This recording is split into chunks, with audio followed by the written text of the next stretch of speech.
What's going on, guys, and welcome back to more 2012 NFL offseason talk here. And today I'm focusing on the Cleveland Browns. Like I said, I want to get around to every team in the NFL, and so now I head on over to the AFC North to take a look at the Cleveland Browns, who last year did not have a very good season and finished the year at 4-12 and had a top 5 draft pick. They had 2 first-round picks this year because of the Julio Jones trade last year with Atlanta, and these 2 picks are going to be extremely important to the future of the Cleveland Browns and whether or not they'll be able to compete with the Bengals, Ravens, and Steelers in this tough AFC North division. And that was, first of all, with their number 3 overall selection, they drafted running back Trent Richardson out of Alabama, who in my opinion is one of the best running back prospects since Adrian Peterson. I remember watching him in his sophomore year when he was backing up Mark Ingram, the Heisman Trophy winner a couple of years back. And I always look at these things with an NFL mindset because I'm not a big college football fan. I love the NFL, and so I look at Trent Richardson. I thought he was miles ahead of Mark Ingram as an NFL running back, and I think he will be a very good running back, a 3-down back for the Cleveland Browns,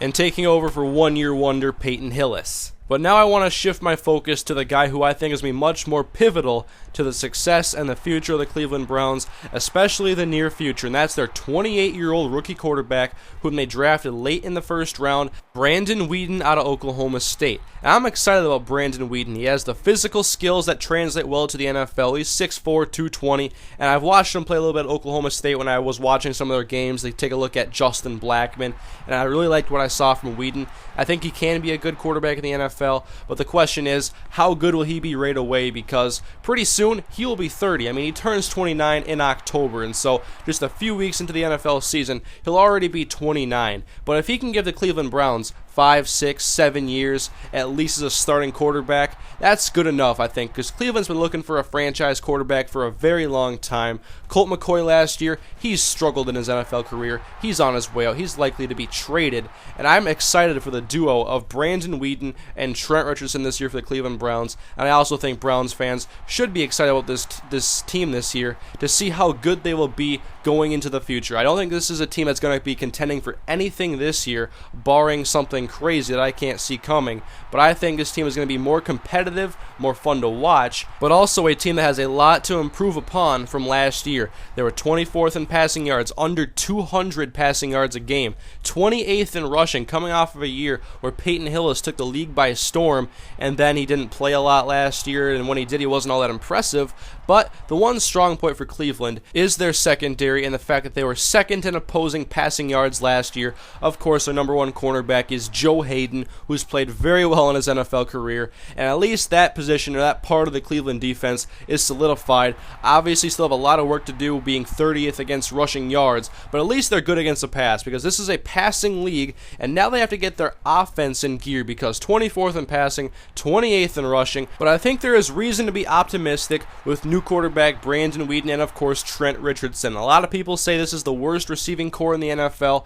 I think that is debatable, along with teams like the Miami Dolphins, besides the signing of Chad Ochocinco. We'll see how impactful that is. But Greg Little last year, his rookie season, posted 61 catches for 709 yards, only 2 touchdowns. That's a stat I want to see increase this year. Of course, they have Josh Cribbs, but he hasn't really been as impactful on offense as he has been in the return game.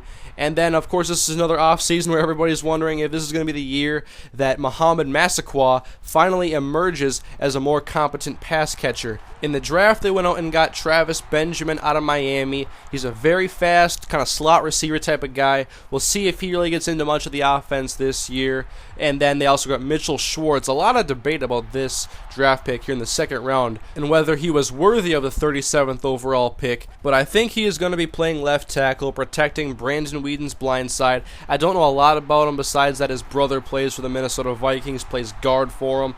But I think this offense should be improved a lot this season, especially with their top 2 draft picks. And we'll see how everybody else gets into the rotation. But also the rush defense has to be improved. The linebackers they drafted this year, Emmanuel Acho, James Michael Johnson. I'm not sure how much playing time these guys are going to get because I don't follow all these teams as close as I follow the Minnesota Vikings. And so if you Cleveland Browns fans out there are fans of any team when I make these videos, I want to know more about every team. I don't follow every team as close as the Vikings, and so I do like reading the comments on these videos and see what you guys have to say about guys nobody's talking about, lower rated draft picks, and just like position battles I wouldn't be thinking about. I mean, feel free to let me know if like a guy like James Michael Johnson's going to get a lot of playing time this year, or what's going to be expected, just because I want to know more about every team so I can bring you guys better videos, more informative videos, because I love making videos talking about the NFL and real NFL stories. So anyways, guys, the Cleveland Browns, I think this is a big year for them, coming off of a draft with 2 first-round draft picks,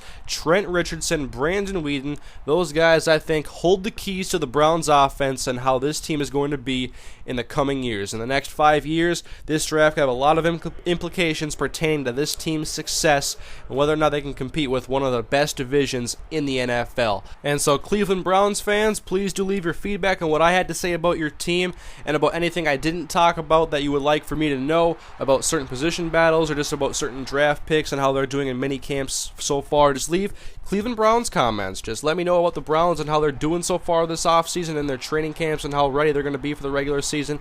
I'm excited to watch this team, and this has been one of the most exciting off seasons, I think. There's a lot of positive things to take away and a lot of things to be excited about. So anyways, guys, thank you for watching the video. Please do leave a like on the video if you enjoyed it. It helps the video get seen. And of course, please leave your feedback in the comment section on what teams you want me to talk about in the next video, or what stories I should be talking about for specific teams, about certain players, whatever's going on, certain storylines rumbling around the NFL. I already talked about Percy Harvin's reported trade demands from the Minnesota Vikings today, and I want to talk about a lot more stories as they come out, as I have been for this entire offseason. So anyways, guys, thank you for watching, and I'll see you guys next time.